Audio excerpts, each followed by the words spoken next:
So my name is Manny Abraham. I'm the founder and CEO of Orbcare. I'll just talk a little bit about Orbcare and then I'll shut up because I don't want to talk too much about it. I'll give you a little bit of a brief, but mostly I'm going to talk a lot about my 20 years in health tech and what I've learned and what I'd like to pass along. Orbcare is a health cloud platform today. It is deployed in Canada, US, Australia. It's got 2,500 users. It's got 2.2 million patients. And what do we do? I'll describe a little bit about what we do, but I wanted to start the journey so you understand where Orbcare as a product is.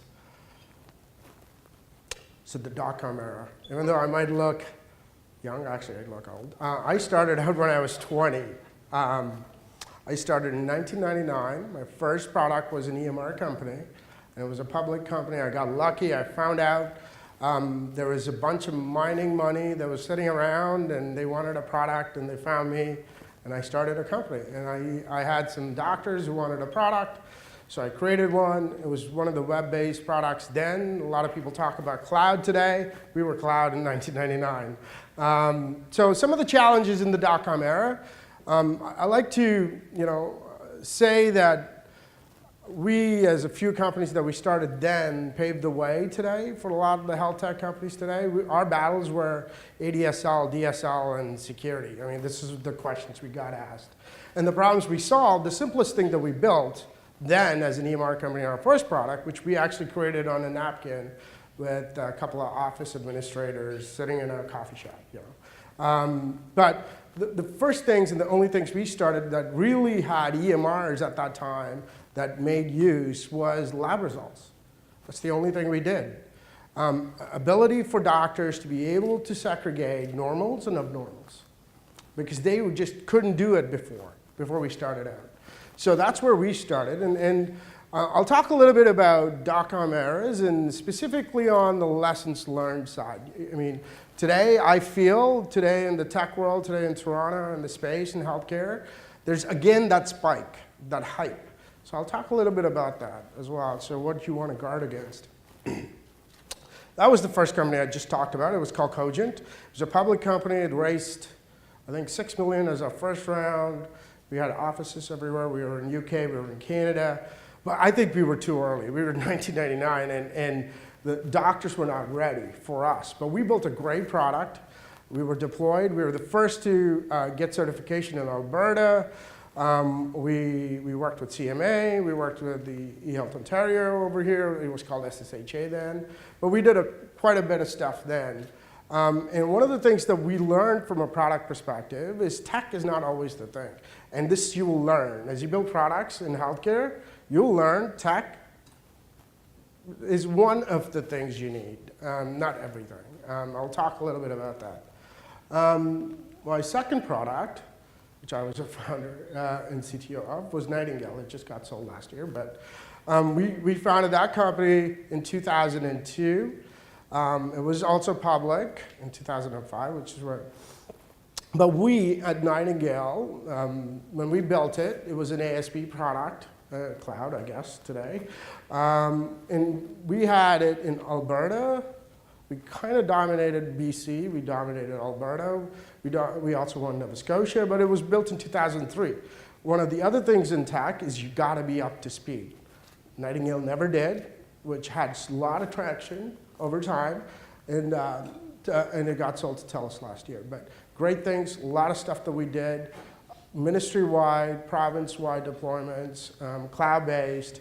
If you ever wanted to know how a system would run 5,000 doctors and clinics, when we talk about EMRs, you have to understand that it runs the entire practice. It's not one of these things. It runs start to finish. So when we ran Nightingale, we started getting calls at 9 in the morning, and it would never end until 11 at night, pretty much. It ran every clinic. So it was, from a high availability point of view, one of the good stories is, I feel old now. In 2004, I think we had that big power outage. Who remembers that? Okay. So Ontario was down, nobody couldn't get in, and our servers were at Q9, okay? All of BC, all of Atlantic Canada, all of Alberta were still running on Ontario servers. They were all up and running, but entire Ontario was down, so it was good. To say a good data center model of 4 nines, Q9 was pretty good. It worked. That's a story I like to say. So I'll just go to the next slide.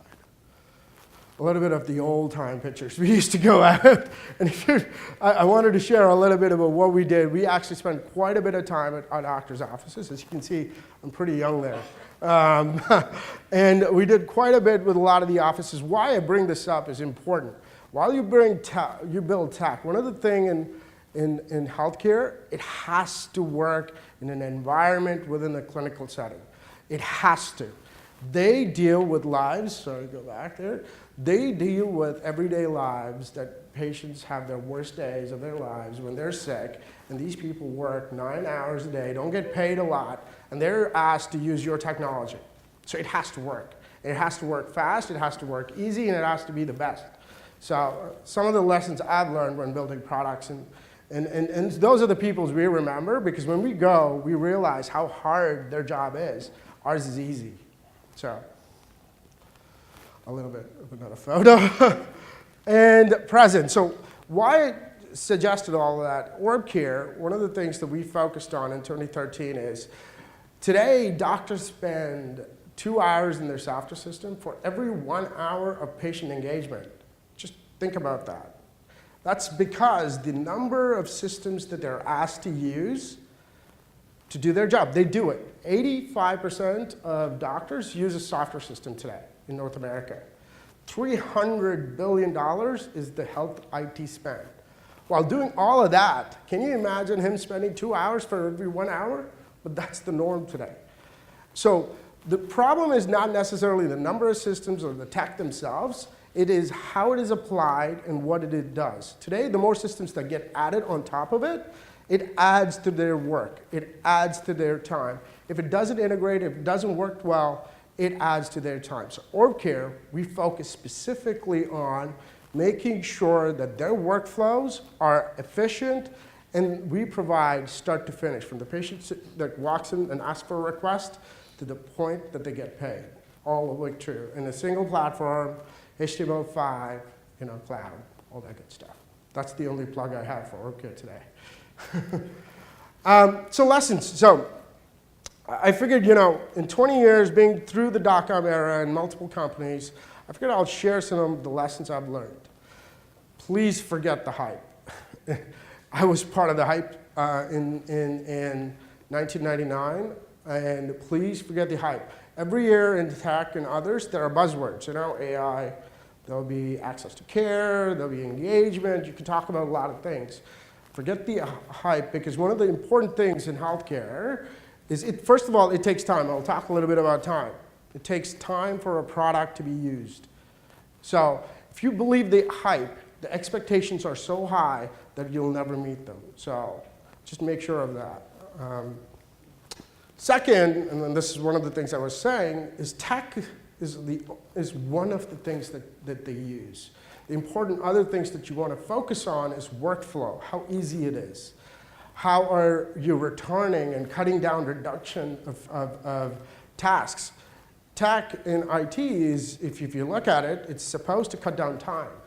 So focus on the areas where you're going to take or remove tasks and cut down time. Okay, so tech is only the one thing. So next one I want to focus on is org and team structure. Your team is very important, because if you have a good team working with you, 5 core guys, all of my guys are all with me for the last 20 years. It's very important that they'll know everything that you need to know. So org structure, as well as your partners and advisors, those are very important. Focus. The focus I would suggest is build a lot more on the foundational principles, missions, things that your corporate structure needs to follow, like UI, like Nick had suggested, focus on UI. The other things is flow. The other things that you want to focus on is workflow, how easy it is, and things like that. You have to have foundational principles and for your guidance for your entire team. And last, healthcare, please account for time. So if you expect something that you build and have revenue and to sustain, if you don't account for time, it's a big problem. So in healthcare, typically it takes 3 years for you to really pick up speed. So if you don't account for that and your expectations are not set, you might not exist. So that's the last one. In the future, a little bit on the future side, I won't take too much of your side. So the things that I see as health tech future as have been in the past that really is going to change something is people talk about access to care.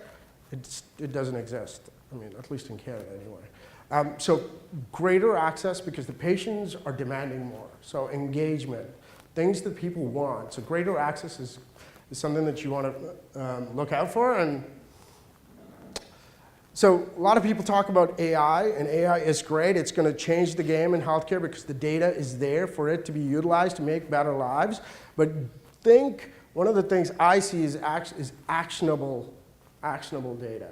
Meaning you can have all the predictive model, but if it is not alongside a chart, alongside them doing something, it doesn't become reasonable. I think that's where it's going because it's going to be more outcomes, and the measurable outcomes are pretty high when you think about AI when it comes to actionable results. And the last one, I think, is healthcare has not seen this. As I said, $300 billion in IT spend, and the return is not very high. So I think there'll be greater return for investments. So, I mean, last takeaways, tech will change health. I've been trying for 20 years. That's why I'm still in it. Patients have been ready. That's the other thing. Patients have been ready now. So they're changing the game when it comes to how the healthcare is delivered. They're actually asking the doctor to change their ways. Avoid the hype, important factor. And focus on access. And when I mean access, is access to care. Specifically, how can you make your software better in terms of a patient or a provider to provide better access to care? That's it. Thanks.